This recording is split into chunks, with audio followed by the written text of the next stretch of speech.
Hey folks, this is Terry Battisti with the Bass Fishing Archives. Sitting out here in my garage, and I was just going through some old rods and reels that I had, and I thought I'd share some stuff with you. What we're going to be talking about today is old pistol grip rods, and I say old. These rods are my rods that I used in the mid-70s through the mid to late 80s, bass fishing tournaments, mainly club and regional stuff in Southern California. Now, the rods that we're going to be going through are all 5.5 foot pistol grip rods, and they're all pretty much made by Phenix. They had the Phenix Boron rods back then, and then we have a Contender rod and a couple of old Fenwick Eagles. Got my Flippin Stik here somewhere too. That was a Gen 2. But anyway, let's get to looking at some of these old rods. I got a couple reels on some of them, and we'll go from there. All right, so the first rod that we got here is a Phenix Boron 55 M2. You can't really see the model number on it anymore because it's been rubbed off. You can see Phenix custom quality written on there. 55 M2 was a rod that was rated 3/8 to 1 ounce lures and 8 to 17 pound line. This rod, I primarily use this rod for fishing 6-inch Texas style worms, small jigs, maybe crankbaits, smaller crankbaits, nothing bigger than a Norman Little Land or a DB2 balsa bee.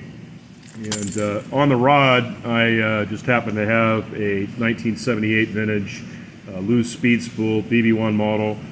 This is actually a Shimano made loose speed spool. It's all original. And then the bait I got on it is a Norman Redman spinnerbait. My favorite spinnerbait over the years, with an old breathing rubber skirt on it. Great rod, amazing rod, and you know, not much I can say about it. The problem with these rods, and this rod here with the pistol grip, the 55 M2, it's a 5.5 foot rod, and it's got 6 guides plus the tip top, and it's pretty small, but I tell you, they were a joy to fish with and a joy to catch fish on. But the problem with these pistol grip rods is that where the reel attached, this screw here didn't give much material, and over the course of time, the edges around here would fatigue. And what would happen is you would end up breaking the handle off. And here's a prime example right here. This is another 55 M2 that I haven't replaced the handle on. And of all the rods that I'm going to show you today, every handle's been replaced on these rods at least once, some of them up to 4 times. And the interesting thing is that it never failed. It's when they broke is when you hooked a fish, and next thing you know, you've got a pistol grip in your hand, a reel flying towards your chin, and the other part of the rod sliding down the line towards the fish. And if you were pretty good at juggling, you could drop the pistol grip, catch the reel as it's flying in the air, and reel the fish in because the rod was nowhere to be seen. It was already in the water. And what you would do is you just take it back to the tackle shop. They would grind off the old forward part of the handle, and then they'd put a new one on. So this next rod is Mike Folkestad heavy jig stick. This was not only my favorite jig rod, but it was also my favorite cranking rod. This rod here, from memory, is a 1/2 ounce to 1 1/4 ounce weight rating, and 8 pound to 20 pound line. Again, 5.5 feet long, 6 guides in the tip top, and this was my favorite cranking stick, like I said. I had 2 of them. Again, this is another one, and you can tell that this handle has been replaced, as that one has too. This rod I used for jig fishing. And I'm talking back in the day, it was Rip Nunnery's Bandit bass jigs, or later on, past 1982 or so, it was Gary Klein's weapon jigs. And that rod right there was an amazing jig stick. if you believe it or not. Okay, the next rod in the arsenal is my favorite all-time spinnerbait rod. This is a Phenix Boron 53M. It was rated for 10 to 17 pound line, and where this rod differs is that instead of being 5.5 feet long, this rod was 5 feet 3 inches. And I tell you, if you are into underhand roll casting, anything, you can't beat this rod, especially in fishing in tight quarters like timber, laydowns, and stuff like that. You could pinpoint cast. I mean, it was just amazing. The reel that I have on this is the actual reel that I used to use on this rod, and it's a ABU Garcia 4500C. This reel I think I probably purchased in 78, 79, 80, something like that. The reel back then was about 45 or 50 bucks, and all the rods that I'm showing you today were between $69.95 and I would say $79.95, which in pre-1980 dollars is quite a bit of money. The next rod here is a Larry Hopper jig stick. It was a little bit lighter than the Mike Stad jig stick. Again, 5.5 feet, 6 guides and a tip. This rod, again, has had the handle replaced at least once, and it's been rewrapped a couple times, as you can see. The next rod in the arsenal is a 55 L2. The 5.5 again stands for 5.5 feet or 5 feet 6 inches. This rod was rated for 6 to 12 pound line, and I threw light worms on it, but I even threw honeybees, real small crankbaits, and believe it or not, I could throw F13 Rapalas on this thing with a Garcia ABU 1500C reel, and just great. I primarily threw 6 pound on this.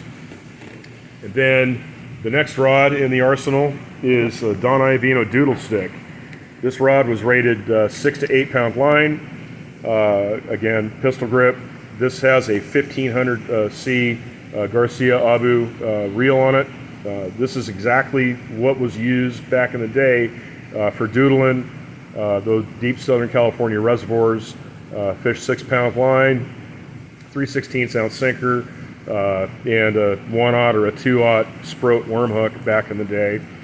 You drop the bait down to 25, 30, 40, 50, 60 feet in some cases, and just shake the tip. The design of the blank is really what makes this rod what it is. It's what we call today a hinged rod design, and from the tip down to about 16 inches, it's really, really whippy. And then from 16 inches back down to the butt, it's pretty beefy.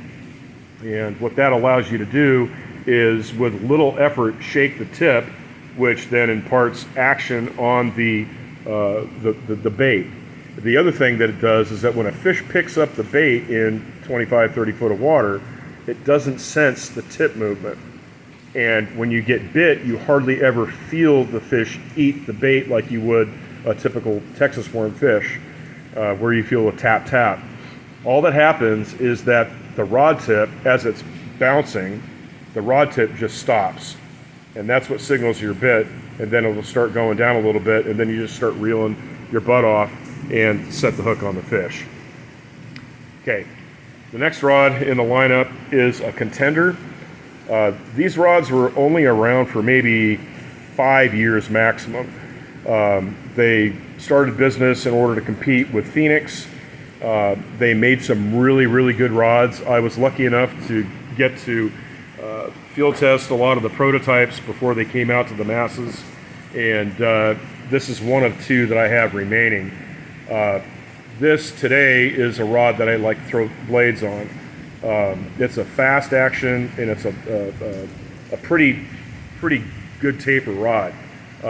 It's pretty beefy down at the butt, but the tip is relatively thin. Great rod. The next rod in the lineup is an old Fenwick Eagle. This rod here, again, it's had some wear. Never been rewrapped, but it definitely needs to be rewrapped. Put some new guides on it. This rod here I threw small crankbaits with. I fished small jigs with, small plastics. You know, back then we didn't have 20 rods in the boat. I mean, here I'm showing you 8 rods that I used to use, and I was considered a freak. I would be considered, you know, Jacob Wheeler these days, having 40 rods in the boat. When guys saw me show up to the dock with 8 rods, they freaked out. Or if they got into my boat and they saw I had 8 rods, they freaked out. Most everybody only had, you know, 4, maybe 5 rods. And then the next rod that I want to show you is another old Fenwick Eagle. This was my split shot rod back in the days. This was way before drop shotting. And that rod is only 5 feet 3 inches tall also. And then the coup de grace, the thing I think I'm most proud of, is my old Fenwick Gen 2 Flippin Stik. The Gen 1 Flippin Stiks were yellow. They were made out of fen glass, I believe, and they didn't collapse. And when they found out that they weren't, Fenwick found out that they weren't selling Flippin Stiks because guys couldn't fit them in their rod lockers. Remember, this is back in the day of the 16-foot boat. That's when they came up, Dave Myers specifically came up with a telescoping rod that would allow you to have a 7.5-foot rod in your boat and still fit in the rod locker. So this is the real deal. You got the Fenwick emblem there, and you've got Flippin Stik right there. So that's pretty much it. That's 8 rods, 8 Phenix rods, a Contender, a couple of Fenwick Eagles, and then the old school Fenwick Flippin Stik. Hope you guys enjoyed it. Take care.